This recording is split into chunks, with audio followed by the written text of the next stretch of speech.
Yehovah Svaot Elohim, Kadosh, Kadosh, Kadosh.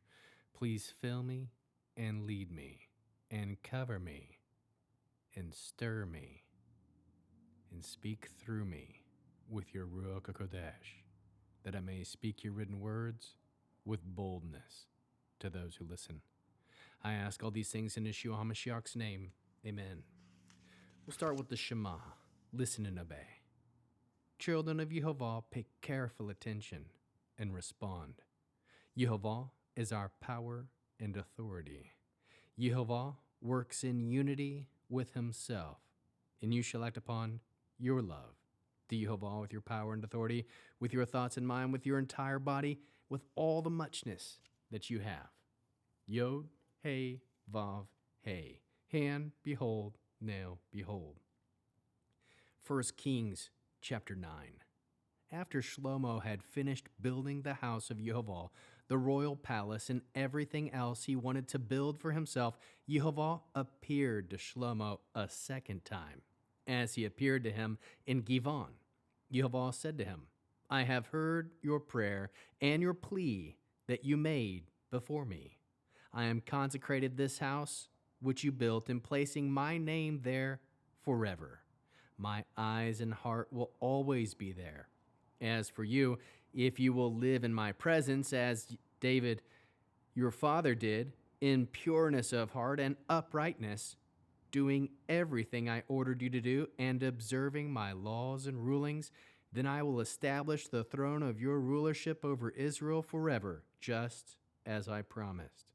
David your father, when I said, you will never lack a man on the throne of Israel, but if you turn away from following me, you and your children, and do not observe my mitzvot and regulations which I set before you, and go and serve other gods, worshiping them, then I will cut off Israel from the land I have given them.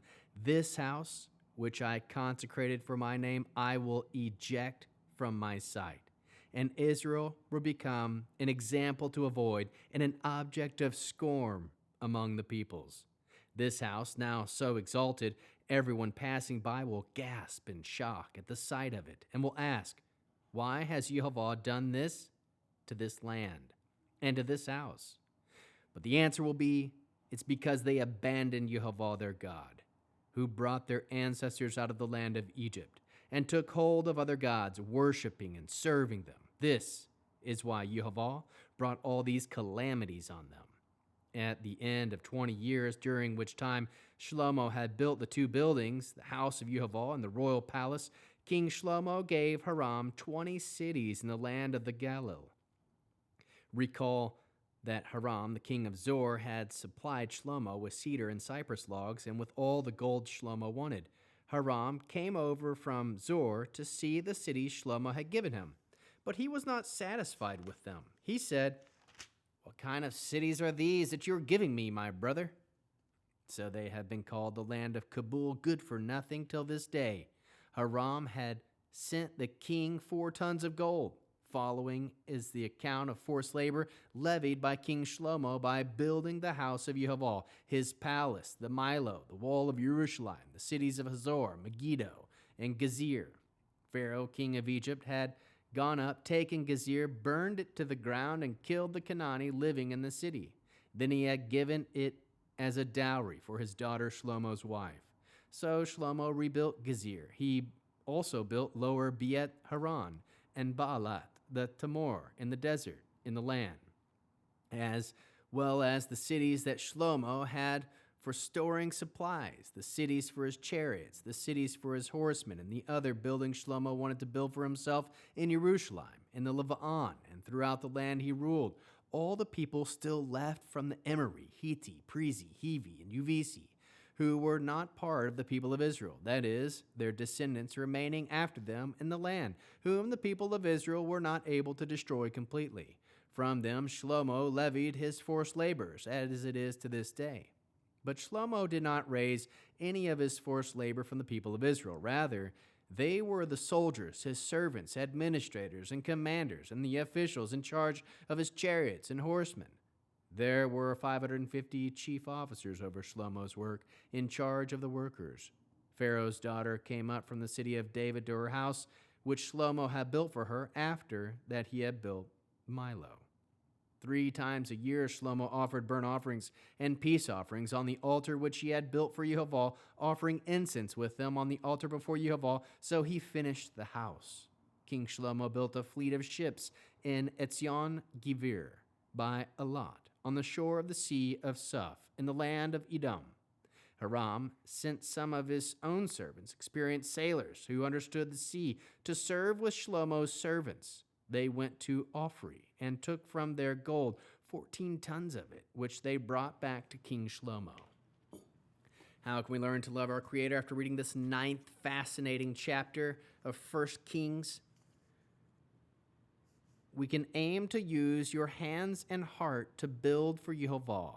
Trust that Yehovah can appear to you in response to your prayer and plea that you make before Yehovah.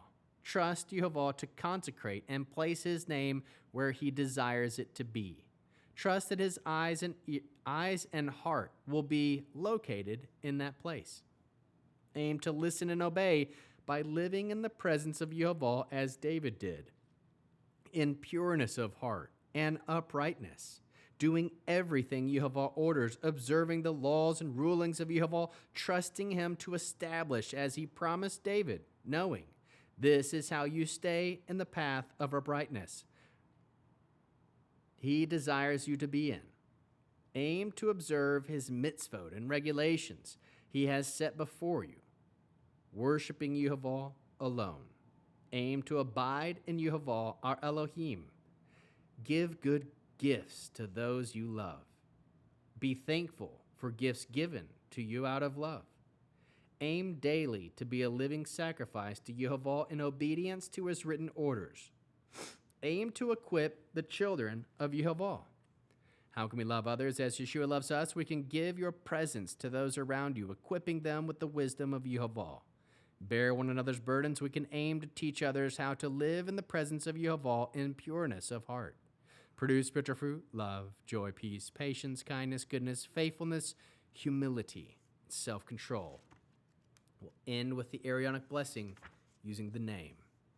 Yehovah will kneel before you presenting gifts, and he will guard you with a hedge of protection.